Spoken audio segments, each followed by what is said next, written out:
నేడు ఎన్టీఆర్ భవన్లో నిర్వహించిన మీడియా సమావేశంలో జగన్మోహన్ రెడ్డిపై తీవ్ర ఆగ్రహం వ్యక్తం చేశారు. దేవుడు సొమ్ము దోపిడీ చిన్న విషయమా? కేవలం 9 నోట్లు దొంగతనం చేస్తేనే 14 కోట్లు రాజీ చేశారా అని మంత్రి ప్రశ్నించారు.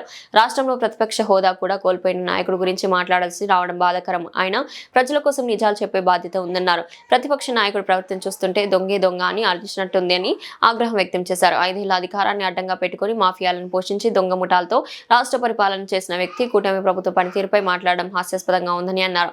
జగన్మోహన్ రెడ్డి పాలన నైతిక వ్యవస్థ పూర్తిగా పతనమై ప్రజలు బతుకు చీవుడా అన్న స్థితిని చేరుకున్నారని తెలిపారు. 5 ఏళ్ల వైసీపీ పాలన అధికారాన్ని అడ్డం పెట్టుకుని మాఫియాలను పోషించారని, రాష్ట్ర వ్యవస్థల్ని భ్రష్టుపట్టించారని మంత్రి ఆరోపించారు. దొంగ చేతికి అధికారం ఇస్తే ఏమవుతుందో జగన్ పాలన నిదర్శనమని తీవ్రంగా దుయ్యబట్టారు. వెంకటేశ్వర స్వామి మీద నమ్మకం లేని గ్యాంగ్ ని తెచ్చి అందలం ఎక్కించి తిరుమల పవిత్రత దిగదార్చారని, పరకామణి హుండీలో దోపిడీకి పాల్పడ్డారని ఆగ్రహం వ్యక్తం చేశారు. నాడు వైఎస్ఆర్ కాంగ్రెస్ పార్టీ ప్రభుత్వంలో ముఖ్యమంత్రిగా పనిచేసినటువంటి జగన్ రెడ్డి తిరుమల తిరుపతి దేవస్థానాన్ని కూడా వదిలిపెట్టకుండా పూర్తి స్థాయిలో దిగజార్చినటువంటి పరిస్థితి. పరకామణి దుర్వినియోగం చేస్తే, పరకామణిలో హుండీ లెక్కింపులో దోపిడీ జరిగితే ఆ దోపిడీని కప్పిపుచ్చే ప్రయత్నం.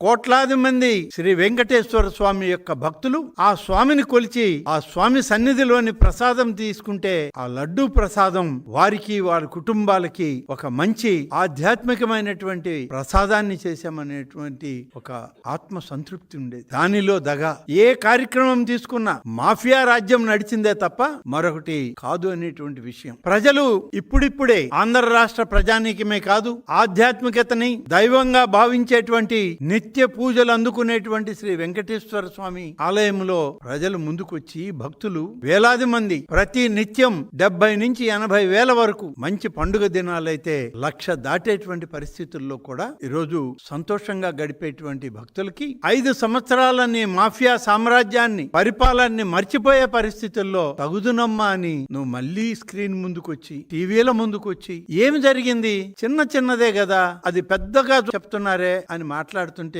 అసలు ఏది చిన్నది ఏది పెద్దది అనేటువంటి వ్యత్యాసం నీకేమన్నా అర్థమవుతుందా? పరకామణిలో హుండీలో దొరికినటువంటి డాలర్లను దోచుకుపోతే అది చిన్న దొంగతనం. ఆ పరకామణి కేసులో నీ హయాంలో ఉన్నటువంటి ఆ వీడియోలన్నీ ఇప్పుడు బయట పెడితే జరిగినటువంటి విధానం అంతా చూస్తూ ఉంటే ఎంత దౌర్భాగ్యమైనటువంటి పరిపాలన నీవు, నీ బంధువులు, నీ ఆప్తులుగా ఉన్నటువంటి వాళ్ళు ఏ విధంగా పరిపాలన చేశారు తిరుమల తిరుపతి దేవస్థానం అనేటువంటిది ఇవాళ విస్తుపోతున్నారు. సామాన్య ప్రజలు కూడా ఎంతో భక్తి విశ్వాసాలతో కోట్లాది మంది ఇచ్చేటువంటి కానుకల్ని దోచుకుపోయేటువంటి వ్యవస్థని నువ్వు తిరుమలలో ఏర్పాటు చేశావు. సాక్షాత్తు సీసీ కెమెరాల్లో వీడియోలు బయటపడితే అది చిన్నదే కదా అంటావు. మరి పెద్దదేంటో ఎలా ఉంటుందో అది ఇంకేమైనా ఉందేమో మరి నువ్వు ఎప్పుడైనా చెప్పాలనుకుంటున్నావేమో చూద్దాం. భక్తుల యొక్క భక్తి విశ్వాసాలతో నువ్వు ఆటలాడుకునేటువంటి పరిస్థితి అంత చిన్నదైతే ఏదో 72,000 $9 అని నువ్వు లెక్క చెప్పేవాడివి. అన్ని కోట్ల రూపాయల మీ మధ్య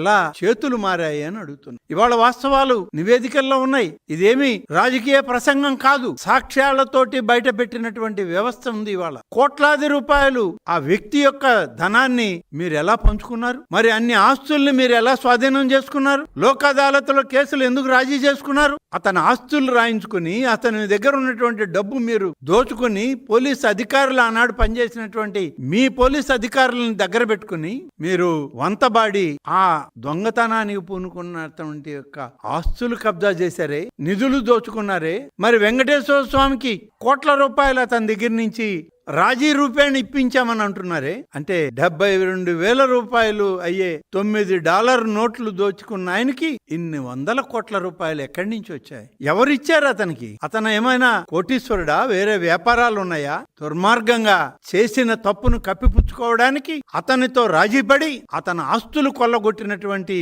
నీ బంధువులు, నీ ఆప్తులు, నీ అధికారులు, నీకు తాబేదారులుగా పనిచేసినటువంటి కొద్ది మంది మొత్తం పరకామణి కేసునే మూసివేసే పరిస్థితి తీసుకొచ్చి దానికి లోక్ అదాలత్ అనేటువంటి ఒక మసిబూసి మారేడికాయ చేసే పరిస్థితి వస్తే ఇంత దుర్మార్గమా? హుండీల్లో డబ్బులు కూడా దోచుకునే పరిస్థితి అంత దిగజారిందా నువ్వు, నీ పరిపాలన? ఇక మీరు ఎవరిని వదిలిపెడతారు? ఆ దేవదేవుణ్ణే వదలనటువంటి మీరు సామాన్య ప్రజలను వదిలిపెట్టారు అంటే ఈ సమాజం నమ్ముతుందా? ఈ రాష్ట్ర ప్రజానికం విశ్వసిస్తుందా ఇంకా మీ మాటలు?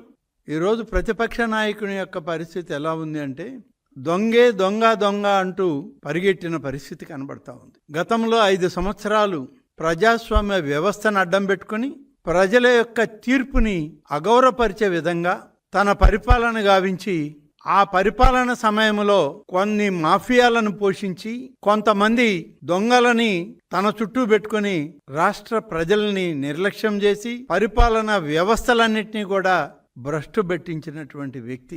దొంగ చేతికే తాళాలిస్తే ఏమవుద్దో అది 5 సంవత్సరాల కాలం ఈ రాష్ట్ర ప్రజలు ఒక దిగజారిన వ్యవస్థలో, నైతికంగా పతనమైనటువంటి వ్యవస్థలో వాళ్ళు బ్రతుకు జీవుడా అని చెప్పి ఉన్నటువంటి పరిస్థితులను గమనించాం. తిరుమల తిరుపతి దేవస్థానానికి సంబంధించి ఏ ఒక్క వ్యవస్థను కూడా మనుగడలోకి రానియని పరిస్థితి. తన బంధువులను, తనకు అత్యంత ఆప్తులను ఇవాళ ప్రపంచ ప్రఖ్యాతిగాంచినటువంటి తిరుమల తిరుపతి దేవస్థానానికి అధిపతులుగా పెట్టి నువ్వు చేసినటువంటి దుర్మార్గం అంతా ఇంత కాదు. దురదృష్టం, ఆనాడు పరిపాలన చేసినటువంటి వ్యక్తి, ఆయన పేరు చెప్పాలన్నా కొంచెం వెనకాడాల్సి వస్తుంది.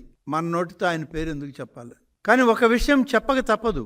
నాడు వైఎస్ఆర్ కాంగ్రెస్ పార్టీ ప్రభుత్వంలో ముఖ్యమంత్రిగా పనిచేసినటువంటి జగన్ రెడ్డి తిరుమల తిరుపతి దేవస్థానాన్ని కూడా వదిలిపెట్టకుండా పూర్తి స్థాయిలో దిగజార్చినటువంటి పరిస్థితి. 5 సంవత్సరాలని మాఫియా సామ్రాజ్యాన్ని, పరిపాలనని మర్చిపోయే పరిస్థితుల్లో తగుదునమ్మా అని నువ్వు మళ్ళీ స్క్రీన్ ముందుకొచ్చి, టీవీల ముందుకొచ్చి ఏమి జరిగింది, చిన్నదే కదా, అది పెద్దగా చెప్తున్నారే అని మాట్లాడుతుంటే అసలు ఏది చిన్నది ఏది పెద్దది అనేటువంటి వ్యత్యాసం నీకేమన్నా అర్థమవుతుందా? పరకామణిలో హుండీలో దొరికినటువంటి డాలర్లను దోచుకుపోతే అది చిన్న దొంగతనం. ఆ పరకామణి కేసులో నీ హయాంలో ఉన్నటువంటి ఆ వీడియోలన్నీ ఇప్పుడు బయట పెడితే జరిగినటువంటి విధానం అంతా చూస్తూ ఉంటే ఎంత దౌర్భాగ్యమైనటువంటి పరిపాలన నీవు, నీ బంధువులు, నీ ఆప్తులుగా ఉన్నటువంటి వాళ్ళు ఏ విధంగా పరిపాలన చేశారు తిరుమల తిరుపతి దేవస్థానం అనేటువంటిది ఇవాళ విస్తుపోతున్నారు. సామాన్య ప్రజలు కూడా ఎంతో భక్తి విశ్వాసాలతో కోట్లాది మంది ఇచ్చేటువంటి కానుకల్ని దోచుకుపోయేటువంటి వ్యవస్థని నువ్వు తిరుమలలో ఏర్పాటు చేశావు. సాక్షాత్తు సీసీ కెమెరాల్లో వీడియోలు బయటపడితే అది చిన్నదే కదా అంటావు. మరి పెద్దదేంటో, ఎలా ఉంటుందో, అది ఇంకేమైనా ఉందేమో, మరి నువ్వు ఎప్పుడైనా చెప్పాలనుకుంటున్నావేమో చూద్దాం. భక్తుల యొక్క భక్తి విశ్వాసాలతో నువ్వు ఆటలాడుకునేటువంటి పరిస్థితి అంత చిన్నదైతే ఏదో 72,000 $9 అని నువ్వు లెక్క చెప్పేవాడివి. అన్ని కోట్ల రూపాయల మీ మధ్య ఎలా చేతులు మారాయి అని అడుగుతున్నా. ఇవాళ వాస్తవాలు నివేదికల్లో ఉన్నాయి. ఇదేమి రాజకీయ ప్రసంగం కాదు, సాక్ష్యాలతోటి బయట పెట్టినటువంటి వ్యవస్థ ఉంది. ఇవాళ కోట్లాది రూపాయలు ఆ వ్యక్తి యొక్క ధనాన్ని మీరు ఎలా పంచుకున్నారు? మరి అన్ని ఆస్తుల్ని మీరు ఎలా స్వాధీనం చేసుకున్నారు? లోక్ అదాలత్లో కేసులు ఎందుకు రాజీ చేసుకున్నారు? అతని ఆస్తులు రాయించుకుని అతని దగ్గర ఉన్నటువంటి డబ్బు మీరు దోచుకుని పోలీసు అధికారులు ఆనాడు పనిచేసినటువంటి మీ పోలీసు అధికారులను దగ్గర పెట్టుకుని మీరు వంతబాడి ఆ దొంగతనానికి పూనుకున్నటువంటి యొక్క ఆస్తులు కబ్జా చేశారే, నిధులు దోచుకున్నారే.